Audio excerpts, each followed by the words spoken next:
You're listening to the Cyberwire Network, powered by N2K. As we take a short break for the holidays, we want to thank you for being part of our community and for tuning in throughout the year. Today, we're bringing you a special encore episode, one we'll hope you enjoy revisiting or hearing for the first time. However you're spending the season, we wish you happy holidays, a safe and restful break, and as always, thank you for listening.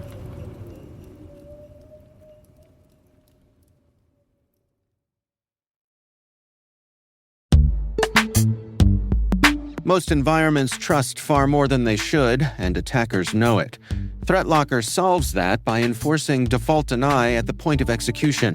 With ThreatLocker Allow listing, you stop unknown executables cold. With ring fencing, you control how trusted applications behave. And with ThreatLocker DAC, Defense Against Configurations, you get real assurance that your environment is free of misconfigurations and clear visibility into whether you meet compliance standards. ThreatLocker is the simplest way to enforce zero-trust principles without the operational pain. It's powerful protection that gives CISOs real visibility, real control, and real peace of mind.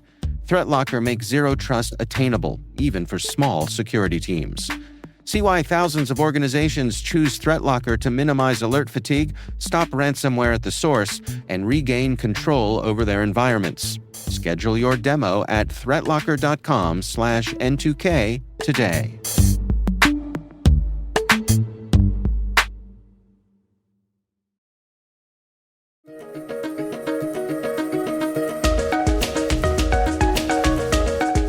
Hello, everyone, and welcome to the CyberWire's Research Saturday. I'm Dave Bittner, and this is our weekly conversation with researchers and analysts tracking down the threats and vulnerabilities, solving some of the hard problems, and protecting ourselves in a rapidly evolving cyberspace.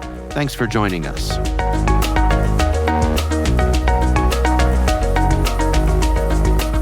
Ghostwriter is an actor that we've been pretty closely tracking for some time. You know, they've been around it's been close to a decade at this point. They really kind of popped up in around 2016. But when the war in Ukraine kicked off more recently, that really kind of drew our attention to Ghostwriter and the activity that they were doing within the region. That's Tom Hagel, principal threat researcher from SentinelLabs research team. The research is titled Ghostwriter, New Campaign Targets Ukrainian Government and Belarusian Opposition.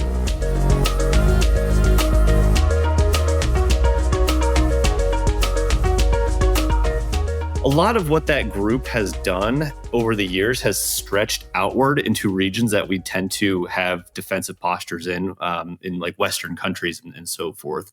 So that is ultimately what attracts us to tracking this actor and trying to stay on top of what they're doing, defend against them from a technical perspective, but also from like an intelligence perspective as well. So with that posture in mind, we ultimately have a lot of monitoring in place for anything that this actor is doing new, in regions that we typically don't see them in, anything that could pop up as an interesting shift in techniques or targets and so forth. So got a lot of things in place to watch them. And ultimately, this research was centered around a lot of interesting shifts in the technicalities of how they're doing their attacks with the malicious documents, but also more of the domestic targeting, which we don't see too often. The domestic targeting in particular is what we see kind of focused on the Belarusian political opposition for the upcoming presidential election in that area and so forth. So a lot of interesting things kind of going on with this actor is really what took our attention to kind of focus on them and kind of find this research out. Before we dig into some of the technical details here, as you point out, this campaign seems to focus on Ukrainian government officials and the Belarusian opposition. Why do we suppose that these groups are being targeted? Yeah, a lot of this really comes back to looking at the history of this threat actor in general. Our understanding is that this threat actor, and kudos to some amazing research done by others in the industry like Mandiant and others, they've found a lot of interesting things and published on it. We were able to kind of corroborate it in many places.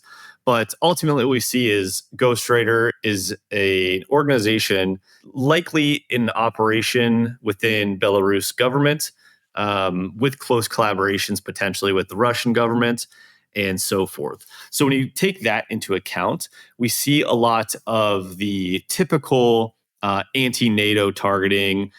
Anything with Ukraine right now is obviously a very hot topic, but ultimately, whatever borders Belarus is tends to be the area of focus for them.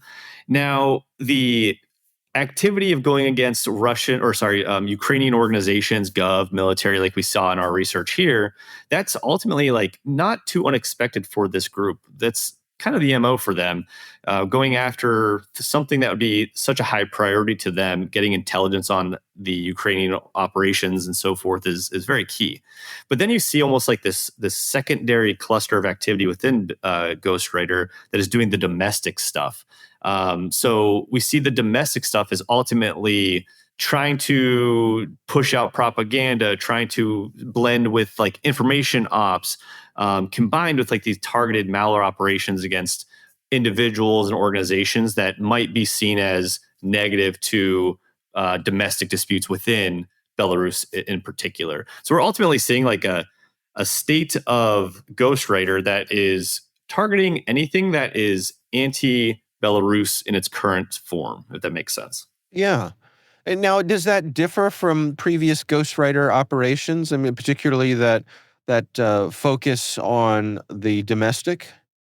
It doesn't. They have had some activities of going to domestic targeting in the past, but it hasn't been so obvious. Previously, there's been a lot of efforts by Ghostwriter and others in the previous presidential election out there to ultimately silence media, journalists, and so forth. In this recent activity, it was more so going after like human rights activists, direct political opposition, and so forth. And that was a little bit more direct in terms of kind of what they're aiming to do.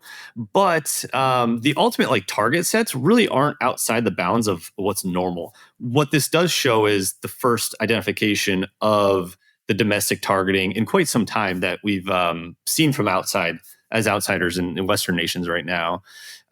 So that is a bit more noteworthy than this targeting itself, because they kind of are all over the place. I mean, we've seen them pop up in South America, the Western countries a little bit here and there, but domestic stuff, information ops is kind of like the go-to. Strategic targeting with malware infections like this domestically, it speaks to kind of the political affairs kind of going on there domestically right now. Yeah. Well, let's dig into some of the technical details here. I mean, how do they go about doing the things that they do?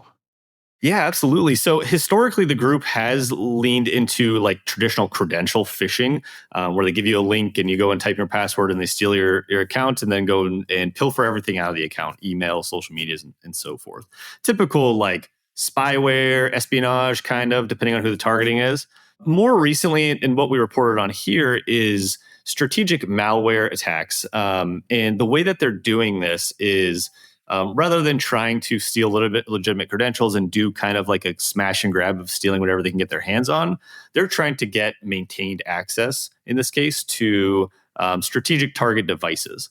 So what we reported on ultimately centers around a delivery of a malicious document. In our case, we see Google Drive being the main way of them hosting the malicious documents. So they ultimately email a link to the malicious document saying, basically creating the standard phishing lure. In this case, what we have are lures specific to domestic, for like the domestic targets, lures that are very specific to that individual and what that person studies, if it's like the presidential election or political opposition research, things like that. Or if it's on the Ukraine side, it's anti-corruption initiatives in Ukraine or military equipment deliveries, things like that.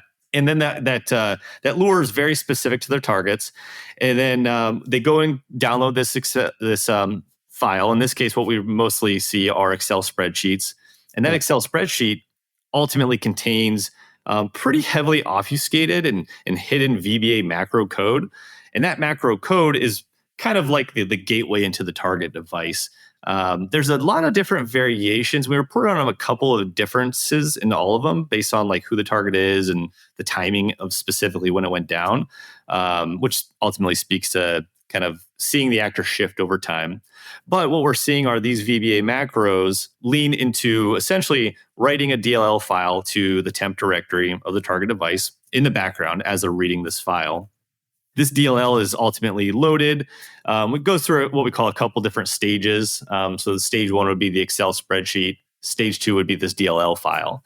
And this DLL file gains persistence on the machine. It's installed in a persistent way. So anytime the machine starts, this DLL file will attempt to start as well.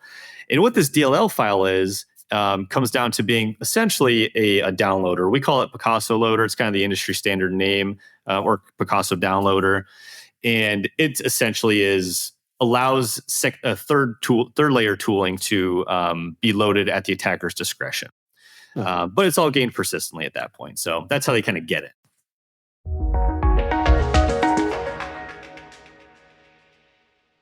We'll be right back. Oh, Hilton stay. Your beds are soft and cozy.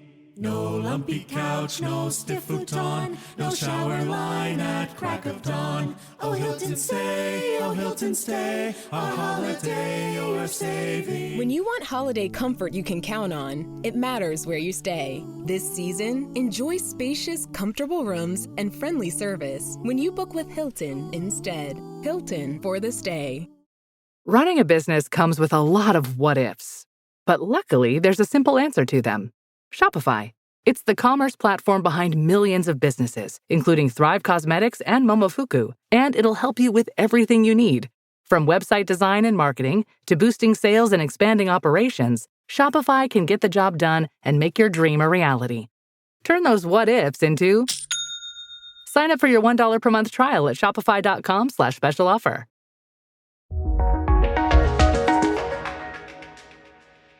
What would you rate the level of sophistication here in terms of being stealthy? You know, the stealth isn't so great. The sophistication isn't high, but what you're seeing is like the persistence and just like the workability of this whole thing. It's just smooth. It kind of works. And unfortunately, in many of these cases, the targets that they're going after aren't often the most secure. So they might be unpatched to a vulnerability, or they might not be running some sort of protection that would stop something like this.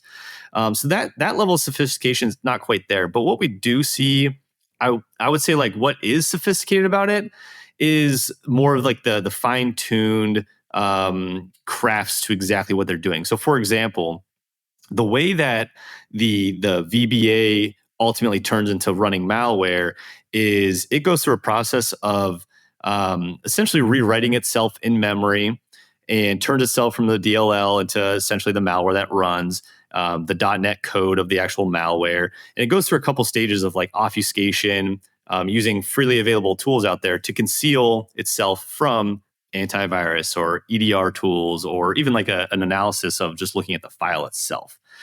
So those little details at like the final stage is what makes it so seamlessly, or what makes it so successful to install in many of these cases we've seen. So like overall, I wouldn't say like the actor is being incredibly sophisticated. What they are being is persistent and creative. But when it matters, like little things just to kind of get past the little hiccups of like endpoint protection, or somebody not seeing this file, or somebody having a clue that this file might be malicious, that's really put a little bit of effort into it as well. And that really can also be kind of highlighted by the fact that after all this happens, a lure document, a fake lure document, is opened to show them what they think they should be seeing anyway. So all this is happening in the background. They're actually given a document of what they believe to be what they were sending and opening. So they might not question this whole process they just experienced. Yeah, that's really interesting. I mean, it seems like, I don't know, perhaps their capabilities exceed what they're showing in this campaign. Is that a fair way to say it? Yeah, that's a good way to put it. Another way to even think about it would be the multi approach that they've always taken over the years. Like, this is just a targeted phishing lure that's deliver malware.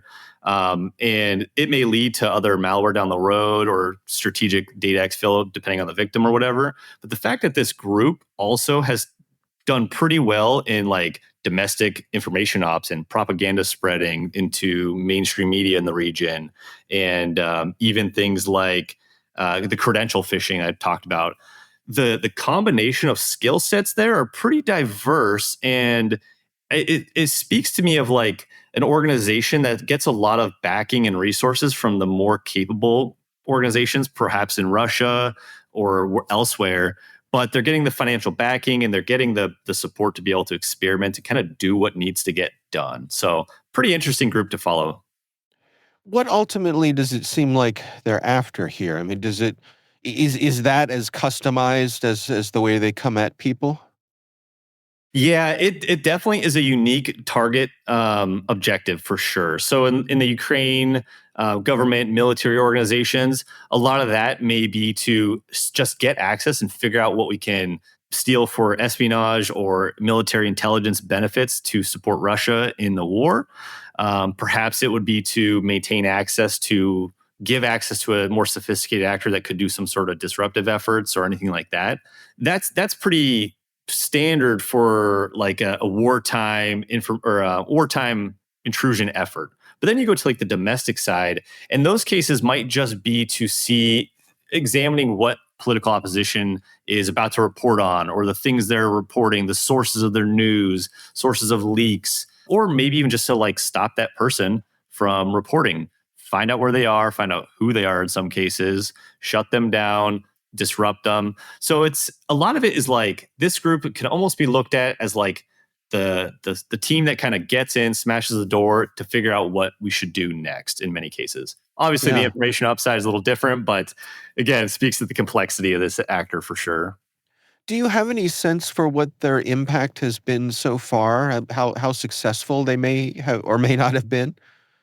It's really hard to gauge. The domestic stuff in Belarus is it's almost impossible to gauge from an outsider's perspective. In my case, being that this may have been targeted or tied deeply into like the presidential election, that appears to have gone down uninterrupted from any opposition perspective.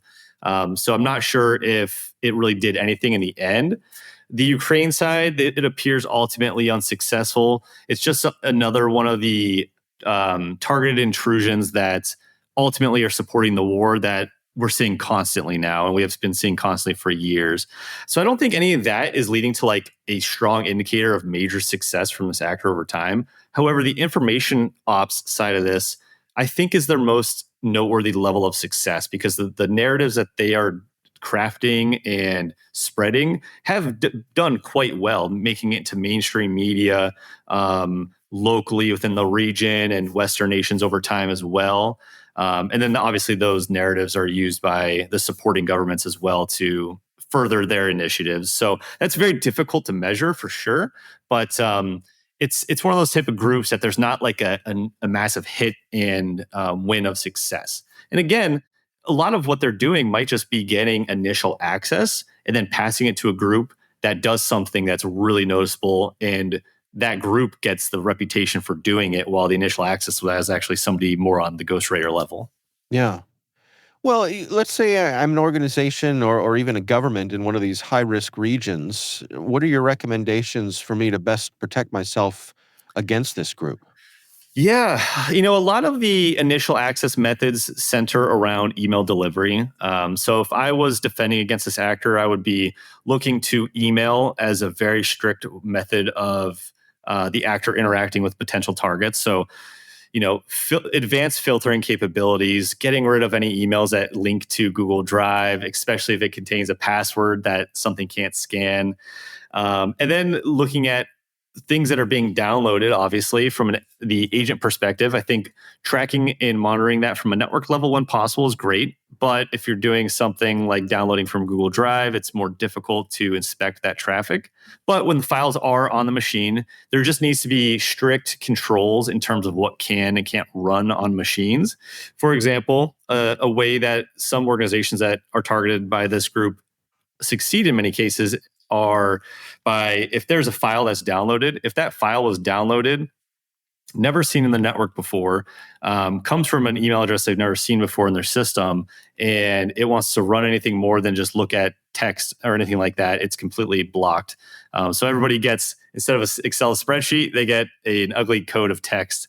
It keeps them tremendously safe, and it's worked to stop a lot of evil, but it's a rough user experience. So somewhere in the middle, there's a balance, I'm sure. Right. Well, you mentioned Excel spreadsheets and macros. I mean, does something as simple as disabling macros get us anywhere? It definitely does. But this is the type of group that will adapt no matter what.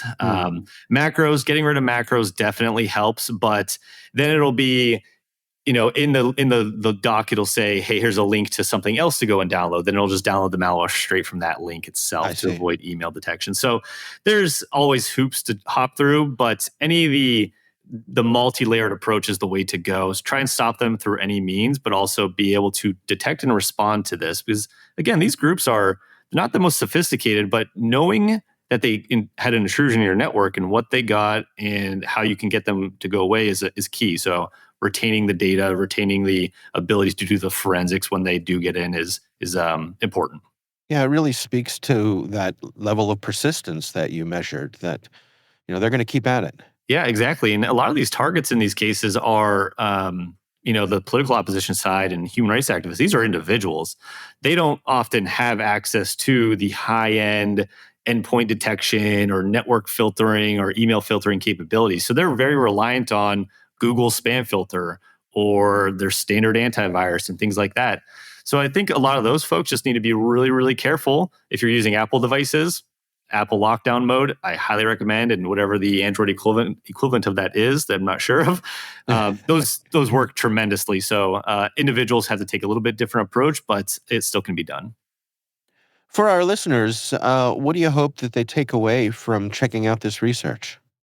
Yeah, I think a lot of it comes down to the willingness of diving into research that might not, or threat actors that might not be super interesting. They can always lead to interesting stories. In this case, we just see malicious documents, and they've been reported on 1 million times in our industry by threat actors using them. But if you follow the chains in today's world, it can often lead to interesting stories. And even the most sophisticated actors out there are still using what works. And in many cases, that is just a simple malicious document. So don't take the simplicity of the initial access method for granted. It's always still worth trying to research and dive into these actors and take them all seriously until you really know the true intention.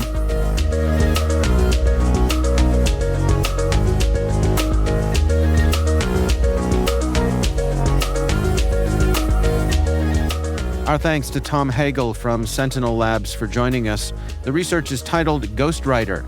New campaign targets Ukrainian government and Belarusian opposition. We'll have a link in the show notes. And that's Research Saturday, brought to you by N2K Cyberwire. We'd love to know what you think of this podcast. Your feedback ensures we deliver the insights that keep you a step ahead in the rapidly changing world of cybersecurity. If you like our show, please share a rating and review in your favorite podcast app. Please also fill out the survey in the show notes or send an email to cyberwire@n2k.com. This episode was produced by Liz Stokes. We're mixed by Elliot Peltzman and Trey Hester. Our executive producer is Jennifer Iben. Peter Kilpie is our publisher, and I'm Dave Bittner. Thanks for listening. We'll see you back here next time.